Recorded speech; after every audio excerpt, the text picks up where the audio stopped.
Hello friends, आज की इस लाइव क्लास में हम लोग डिस्कस करेंगे जो कल हम लोगों ने चैप्टर पढ़ा था मेटल के। तो उसके आज एमसीक्यू सॉल्व करेंगे। और फ्रेंड्स, आपके सामने क्वेश्चन आएगा, आपको कमेंट में क्वेश्चन का आंसर देना है कि क्या राइट आंसर है। ठीक है, तो क्वेश्चन हम जल्दी जल्दी सॉल्व करने की कोशिश करेंगे, उसके बारे में थोड़ा सा डिटेल जानने की भी कोशिश करेंगे। ठीक है, वीडियो अच्छा लगे तो लाइक कर दीजिएगा, चैनल में नहीं तो चैनल को सब्सक्राइब कर दीजिएगा। इस लाइव स्ट्रीमिंग को जल्दी से शेयर कर दें ताकि हम फिर जल्दी से यहाँ पे क्वेश्चन डिस्कशन स्टार्ट कर दें। ठीक है फ्रेंड, तो जल्दी से आप इस लाइव स्ट्रीमिंग को शेयर कर दीजिए, फिर हम लोग स्टार्ट करते हैं। और कल आपने मेटल जो चैप्टर हम लोगों ने क्लियर किया था, जिसमें हमने धातु का वर्गीकरण और उसमें स्टील के प्रकार के बारे में जाना था, लॉ और ferrous metal, non ferrous metal, ferrous alloy, non ferrous alloy के बारे में कल हम लोगों ने रीड किया था। तो जिन लोगों ने नहीं रीड किया, नहीं देखा है वीडियो, तो प्लेलिस्ट में जाकर देख सकते हैं, मेटल चैप्टर नाम से है। तो ओके फ्रेंड, चलिए स्टार्ट करते हैं। आप लोगों को क्वेश्चन दिखेगा, उसको आपको आंसर बताना है। तो हमारा फर्स्ट क्वेश्चन यहाँ पे है आपका, निकिल का मेल्टिंग पॉइंट कितना होता है। आपके सामने ऑप्शन है 1530, 1450, 1250, 1350। तो जो निकिल का मेल्टिंग पॉइंट होता है, बताइए फ्रेंड्स कितना होता है निकिल का मेल्टिंग पॉइंट। हाँ, तो निकिल का मेल्टिंग पॉइंट होता है 1450। ठीक फ्रेंड्स, हमारा बी ऑप्शन राइट है। नेक्स्ट क्वेश्चन है हमारा, टंगस्टन का मेल्टिंग पॉइंट कितना होता है। वेरी इंपॉर्टेंट क्वेश्चन है। टंगस्टन का प्रयोग, हम जो बल्ब का फिलामेंट होता है वो हमारा टंगस्टन का बनाया जाता है। ठीक है, इस वजह से, क्योंकि जो हमारा टेम्परेचर बहुत अधिक होता है टंगस्टन का, इस वजह से हम 3380 का बनाते हैं। ठीक है, तो यहाँ हमारा राइट आंसर हो जाएगा ए, डी ऑप्शन। ठीक है, 3380। इसके बाद नेक्स्ट क्वेश्चन है हमारा है, यहाँ पे देखिए आपसे पूछा जा रहा है, ऑटोमोबाइल के पार्ट बनाने के लिए किस स्टील का प्रयोग किया जाता है। तो सिलिकॉन, क्रोमियम, निकिल, मैग्नीज, ये आपके सामने ऑप्शन है। तो बताइए फ्रेंड्स राइट आंसर क्या होगा। तो ऑटोमोबाइल के पार्ट बनाने के लिए हम किसका यूज करते हैं, क्रोमियम का प्रयोग करते हैं। और फ्रेंड्स, ऑटोमोबाइल का प्रयोग जो ऑटोमोबाइल के पार्ट होते हैं क्रोमियम से तो बनाते हैं, साथ ही में अगर हम इलेक्ट्रोप्लेटिंग में हम क्रोमियम का भी यूज करते हैं। मतलब इलेक्ट्रोप्लेटिंग करने के लिए हम क्रोमियम का प्रयोग करते हैं, और ऑटोमोबाइल के पार्ट बनाने के लिए भी क्रोमियम का प्रयोग करते हैं। इसके और एक दो पॉइंट हम जान लेते हैं फ्रेंड्स। इसमें क्रोमियम का मेल्टिंग पॉइंट आपको पता होना चाहिए। क्रोमियम का मेल्टिंग पॉइंट लगभग बताइए फ्रेंड्स क्या होता है क्रोमियम का मेल्टिंग पॉइंट, कमेंट करके बताइएगा। कमेंट करके बताइएगा क्रोमियम का मेल्टिंग पॉइंट कितना होता है। तो क्रोमियम का मेल्टिंग पॉइंट हमारा 1380 होता है। ठीक है फ्रेंड्स, 1380 हमारा मेल्टिंग पॉइंट होता है क्रोमियम का। ठीक, सिलिकॉन का सबको पता होगा ना, सिलिकॉन का कितना होता है मेल्टिंग पॉइंट। सिलिकॉन का मेल्टिंग पॉइंट होता है 1414। ठीक है, 1414 हमारा सिलिकॉन का मेल्टिंग पॉइंट होता है, क्रोमियम का 1380 होता है। ठीक है, याद कर लीजिए अगर नहीं याद है। निकिल का आपको पता है ना, निकिल का कितना होता है, अभी स्टार्टिंग में ही हमने बताया था ना फ्रेंड्स। निकिल का मेल्टिंग पॉइंट बताइए कितना होता है, 1450। ठीक है, अभी स्टार्टिंग में ही क्वेश्चन कराया था। ठीक है, चलिए यहाँ पे एक मैग्नीज का बताइए, मैग्नीज का कितना होता है मेल्टिंग पॉइंट। मैग्नीज का होता है 1445। तो ये याद रखिएगा, मैग्नीज का होता है 1445 और निकिल का होता है 1450। थोड़ा सा यहाँ पे 5 का डिफरेंस है। कितना होता है 1450 निकिल का। ठीक है फ्रेंड्स, याद हो जाएगा ना, कोई दिक्कत। तो निकिल का मेल्टिंग पॉइंट 1450 और मैग्नीज का 1445। क्रोमियम का कितना होता है 1380। ठीक है, ये ऐसे याद रखना है, क्रोमियम का 1380 और सिलिकॉन का 1414। ठीक है, अब याद रहेगा ना। चलिए आगे हम बढ़ते हैं। यहाँ पे नेक्स्ट क्वेश्चन है, बताइए आंसर इसका क्या होगा। ड्रिल रीमर टैप में कार्बन की प्रतिशत मात्रा कितनी होती है। आपके सामने 4 ऑप्शन है, बताइए फ्रेंड्स क्या इसका आंसर होगा। तो इसका आंसर हमारा बी ऑप्शन होगा फ्रेंड्स। और हमने कल बताया था जितने भी कटिंग टूल होते हैं उसमें जो कार्बन प्रतिशत मात्रा होती है 1.1 से 1.5% तक होती है। ठीक है, अगर आपसे पूछा जाए चीजल में, तो चीजल में हमारी 0.9 से 1.1 तक हमारी चीजल में कार्बन की प्रतिशत मात्रा होती है। ठीक है फ्रेंड्स, का 1.9 से 1.1 तक। नेक्स्ट क्वेश्चन है, स्टील बनाने की विधि कितने प्रकार की होती है। स्टील बनाने की विधि कितने प्रकार की होती है, बताएं फ्रेंड्स। 4 ऑप्शन आपके सामने है। तो स्टील बनाने की हमारी 5 विधियाँ होती हैं। ठीक है, हमारी सीमेंटेशन प्रोसेस है, इलेक्ट्रिक प्रोसेस है, बेसिमर प्रोसेस है, एलडी प्रोसेस है, ओपन अर्थ प्रोसेस है। तो ये नेक्स्ट वीडियो में हम लोग डिस्कस करेंगे इन सारी प्रोसेस के बारे में, इनसे कौन सी स्टील प्राप्त करते हैं, वेरी अच्छे से डिस्कस करेंगे, ठीक है। चलिए नेक्स्ट क्वेश्चन, निम्न में से कौन सी स्टील बहुत नर्म व डक्टाइल होती है? 4 ऑप्शन है आपके सामने, बताइए क्या राइट आंसर होगा। High carbon steel, mild steel, medium carbon steel, did mild steel. तो यहाँ पे आपके सामने 4 ऑप्शन, बताइए फ्रेंड्स क्या होगा। तो इसका हमारा राइट आंसर हो जाएगा डी ऑप्शन, ठीक है। डिड माइल्ड स्टील क्या होती है? बहुत ही नर्म और डक्टाइल होती है, क्योंकि इसमें कार्बन प्रतिशत मात्रा बहुत ही कम होती है, 0.15 से कम इसमें कार्बन प्रतिशत मात्रा होती है डिड माइल्ड स्टील में, जबकि माइल्ड स्टील में 0.15 से 0.25 तक होती है मीडियम कार्बन स्टील में, ठीक है। अब यहाँ पे इनके वर्क के बारे में जान लेते हैं। तो डेड माइल्ड स्टील का इससे हम क्या बनाते हैं? इससे हम सरिया, रॉड, ये तारें वगैरह ये बनाते हैं, क्योंकि बहुत ही डक्टाइल होता है इस वजह से, ठीक है। मीडियम कार्बन स्टील से क्या बनाते हैं? मीडियम कार्बन स्टील से जैसे हैमर बनाए जाते हैं, इसका प्रयोग हम ड्रॉप फोर्जिंग में भी करते हैं ना, क्योंकि ड्रॉप फोर्जिंग के द्वारा ही हम हैमर बनाते हैं, ठीक है। ये तो आपको पता है, और इसीलिए हैमर जो है मीडियम कार्बन स्टील के बनाए जाते हैं, ठीक है। माइल्ड स्टील क्या होता है? माइल्ड स्टील में कार्बन प्रतिशत मात्रा हमने जान ही लिया, कल मेल्टिंग पॉइंट भी जान लिए थे। तो माइल्ड स्टील से हम क्या बनाते हैं? माइल्ड स्टील से हम बनाते हैं जो भी स्ट्रक्चर वर्क हैं, बॉयलर प्लेट हैं, ये सारी वगैरह माइल्ड स्टील से बनाते हैं। और भी जैसे आपके मार्किंग टूल है, जैसे हमारा डिवाइडर, कैलिपर, ये सब वगैरह हमारे माइल्ड स्टील से बनाए जाते हैं, ठीक है। स्क्राइबर आपका हाई कार्बन स्टील से बनाया जाता है, ये याद रखिएगा, ये क्वेश्चन आता है। हाई कार्बन स्टील से हम कटिंग टूल बनाते हैं, ठीक है। ये सारी चीज़ें आपको याद होनी चाहिए। नेक्स्ट क्वेश्चन है, किस स्टील का प्रयोग ड्रॉप फोर्जिंग में किया जाता है? 4 ऑप्शन है आपके सामने, आपको बताना है राइट आंसर क्या होगा। तो देखिए राइट आपके सामने, बताइए फ्रेंड्स क्या होगा, किस स्टील का प्रयोग ड्राफ्ट फोर्जिंग में किया जाता है। तो अभी हमने बताया था ड्राफ्ट फोर्जिंग से हम क्या बनाते हैं? हैमर बनाते हैं, ठीक। ड्राफ्ट फोर्जिंग विधि द्वारा हम हैमर बनाते हैं, जो हैमर हमारे कास्ट स्टील से भी बने होते हैं और मीडियम कार्बन स्टील से भी बनाए जाते हैं।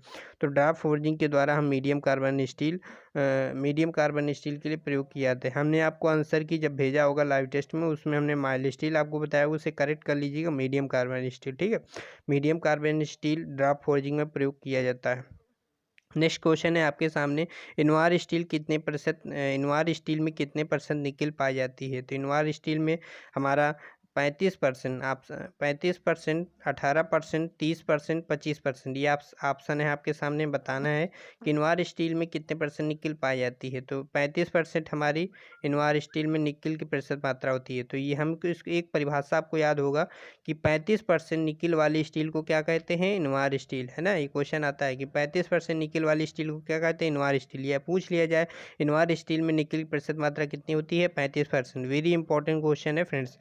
अगर आप भी लाइव टेस्ट ज्वाइन करना चाहते हैं तो लिंक डिस्क्रिप्शन बॉक्स में है, डेली लाइव टेस्ट ज्वाइन कर सकते हैं। अभी 1 वीक लाइव टेस्ट नहीं हो रहा, क्योंकि वहाँ पे वीडियो सॉल्यूशन कराया जा रहा है। जो भी लाइव टेस्ट हो चुके हैं। किस स्टील का प्रयोग स्ट्रक्चर वर्क में किया जाता है? तो हमने अभी बताया था आपको। चलिए 4 ऑप्शन है आपके सामने, मैं आपको बताना है, फिर से हम रिवाइज करा देंगे किसका प्रयोग कहाँ पर करते हैं। तो किस स्टील का प्रयोग स्ट्रक्चर वर्क में किया जाता है?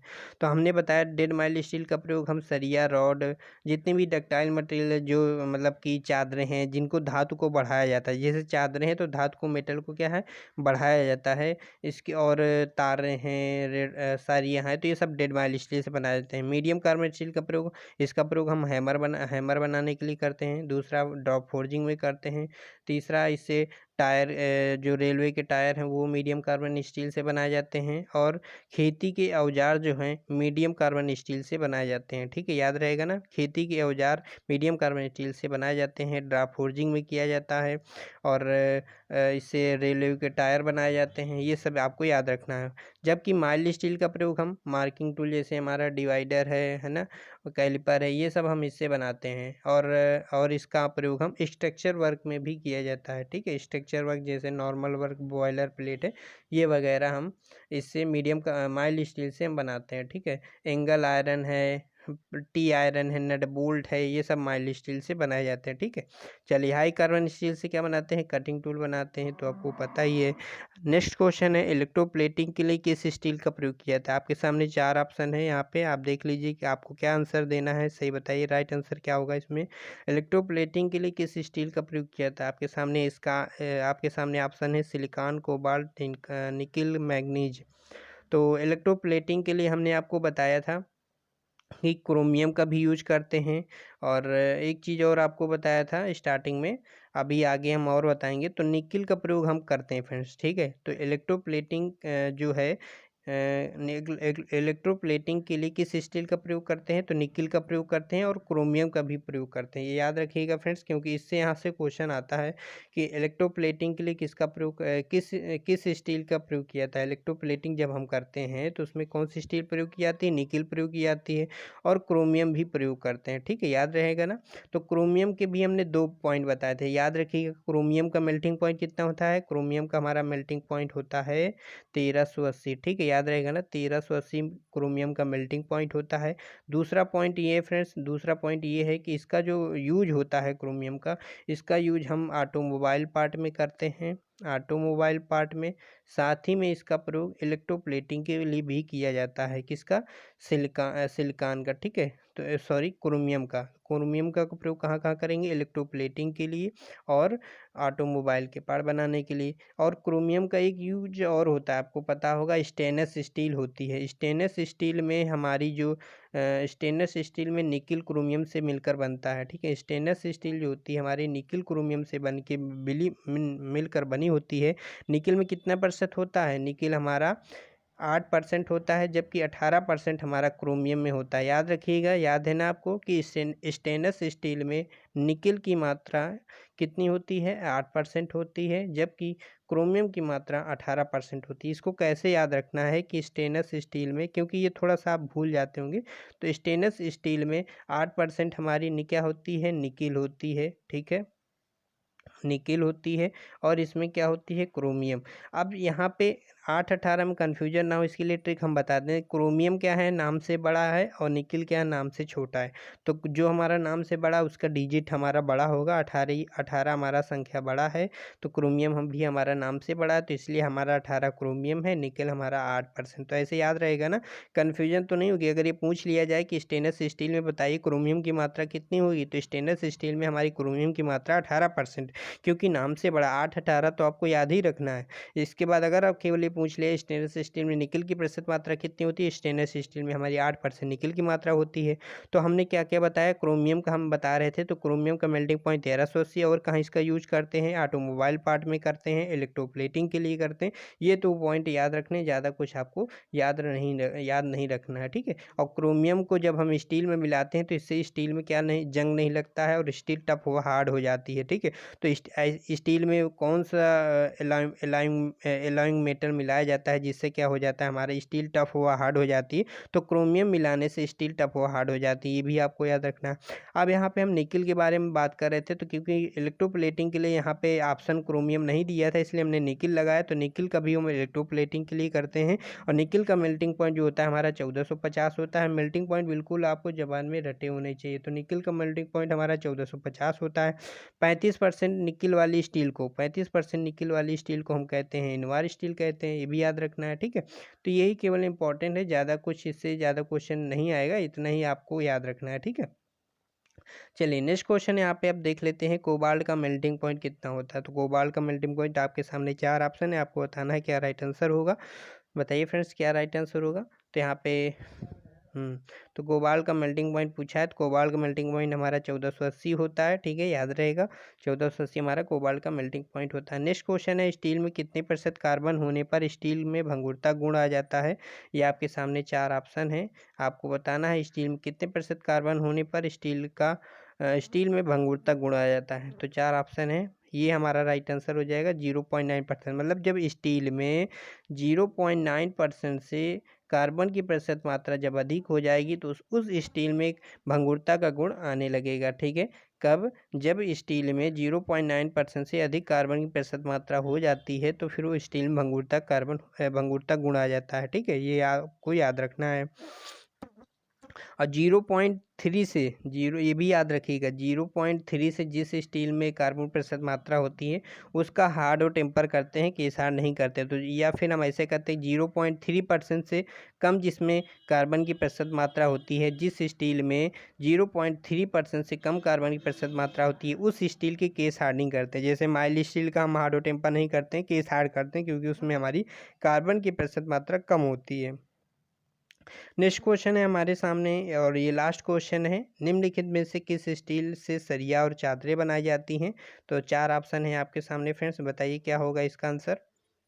तो हमारा 4 ऑप्शन है, high carbon steel, mild steel, medium carbon steel, dead mild steel. तो हमारा राइट आंसर हो जाए डेड माइल्ड स्टील। अभी हमने बताया था स्टार्टिंग में कि सरिया और चादरें हमारी डेड माइल्ड स्टील से बनाई जाती हैं। मीडियम कार्बन स्टील से खेती के औजार बनाए जाते हैं, और जो खेती के औजार साथ ही में रेलवे के टायर बनाए जाते हैं और ड्राफ्ट फोर्जिंग के लिए प्रयोग किए जाते हैं मीडियम कार्बन स्टील का प्रयोग। ठीक है, माइल्ड स्टील का प्रयोग स्ट्रक्चर वर्क में किया जाता है, एंगल आयरन बनाने के लिए किया जाता है। ठीक है, और जो हमारे डिवाइडर कैलिपर ये बनाने के लिए हाई कार्बन स्टील से हम कटिंग टूल बनाते हैं।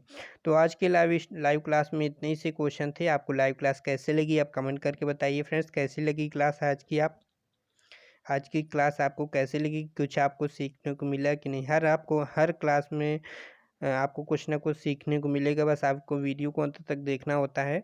और लाइव क्लास अच्छी लगी हो तो आप कमेंट करके, जब वीडियो अपलोड हो जाए तो आप कमेंट करके ज़रूर देखिए, कमेंट जरूर कर दीजिएगा फ्रेंड्स। ठीक है, वीडियो को लाइक कर दीजिएगा। अगर आप हमारे चैनल में पहली बार लाइव क्लास ज्वाइन किए हैं तो आप चैनल को सब्सक्राइब कर लें, जिससे कि कोई भी लाइव क्लास हम आपको प्रोवाइड कराएं तो आपके पास नोटिफिकेशन पहुँच जाए। क्योंकि नोटिफिकेशन आपको तभी पहुँचेगी जब आपने चैनल को सब्सक्राइब किया होगा, तो चैनल को सब्सक्राइब कर लें। और आज हमारी लाइव क्लास होगी 10 PM में, 10 PM अथवा 9 PM में लाइव क्लास होगी। जैसा कि हम इसलिए दोनों टाइम बता दे रहे हैं क्योंकि नेटवर्क का इशू रहता है। तो 9 PM अथवा 10 PM में आज नाइट में लाइव क्लास होगी, जिसमें हम लोग डिस्कस करेंगे क्रोमियम, सिलिकॉन, टंगस्टन, मैग्नीज, इन सब के बारे में हम डिस्कस करेंगे। ठीक है, तो आज के इस वीडियो में बस इतनी सी जानकारी देनी थी। तो ओके फ्रेंड्स, बाय बाय, फिर मिलते हैं कल।